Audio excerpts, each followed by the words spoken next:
Stefanski has tested positive for COVID-19. The positive test means Stefanski will in fact miss Sunday's wild card game in Pittsburgh.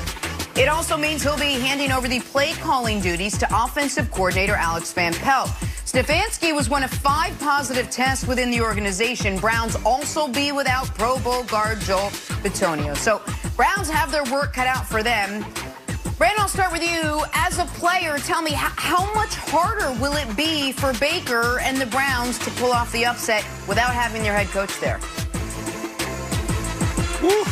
Jenna, I struggled with this one. As soon as the news broke that Coach Kevin Stefanski wouldn't be with the team because of COVID-19, I didn't know how important it would be, how big of a deal.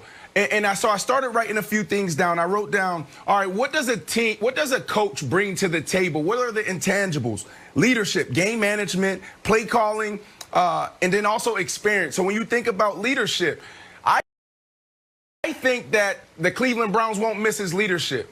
Teams like the Pittsburgh Steelers, the Seattle Seahawks, if they lose a Coach Tomlin, if they lose a Pete Carroll, I think that's a big deal.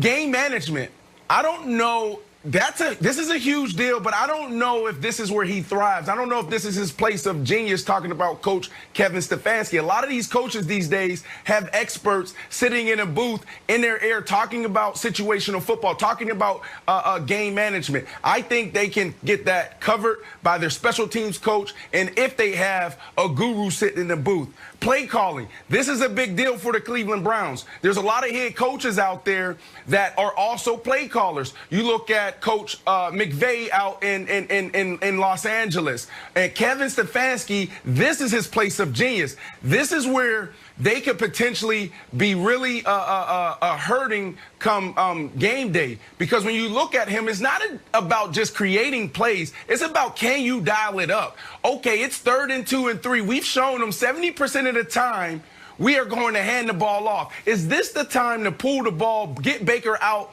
and throw the ball down the field? That's what they'll miss. It's that rhythm. It's, can you dial it up? And the last thing, Nick, is experience on the sideline, right? Obviously, it's his first time as a head coach in the postseason, but he sat on many sidelines going back to Minnesota, seeing Coach Zimmer manage the team leading up to the game, after the game, during the game, all those things. So I'm not sure how big of an impact this will be.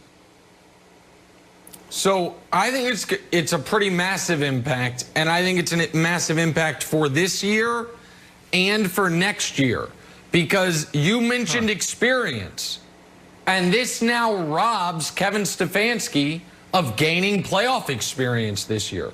One of the reasons I think people understandably might be bullish on the Buffalo Bills is because Sean McDermott, their young but very good head coach, has playoff experience.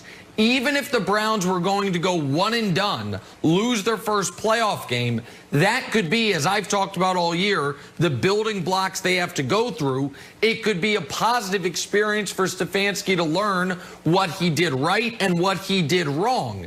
That's now taken from him unless they upset the Steelers, and then he can come back for the divisional round. So in that regard, I do think it's a big deal. I also think it's a big deal on the play calling front that you laid out there, Brandon. That's what he's there for. He is there to design offenses, to script those first 15 plays, and to put Baker Mayfield in the best position to succeed. And with all that said, Wilds, I don't even know, as much of a loss as Stefanski is, that he's the biggest loss. Because Joel Bitonio being out is a huge deal for the way the Browns try to run their offense, run the football, play action pass, get Baker on the move. Having arguably your best offensive lineman not there is a massive loss for them. So especially against this Steelers front.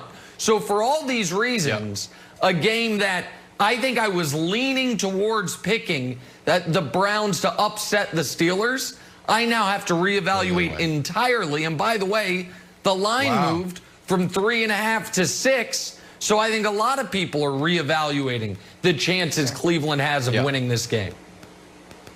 Yeah, you make a good point about the offensive line. Remember when the Browns played the Jets, the big headline was they're missing their 4 wide receivers because they were all the bath, the hot bath, cold bath, whatever it was. But they also lost their offensive lineman. And then they couldn't run the ball. So even though they didn't have their wide receivers, Brandon, they still kept throwing the ball around. That's how important the offensive line was. They still kept running the ball. I think it's a big deal, Brandon. And the only real parallel we've seen of coaches missing games was the Lions, when Brady torched the Lions and actually sat for part of the game because he was so perfect in the first half. The Steelers got healthier. The Browns got less healthy, Brandon. I know that you recently jumped on the Cleveland bandwagon, but the Steelers were your Super Bowl pick.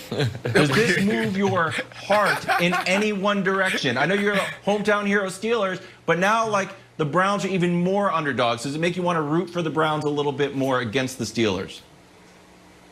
You know what? The first person I thought about was Baker Mayfield. I thought this could be really good for him, or really bad for him, because he has this mentality, right, where he can go into a game and say, you know what, it's me against the world. Now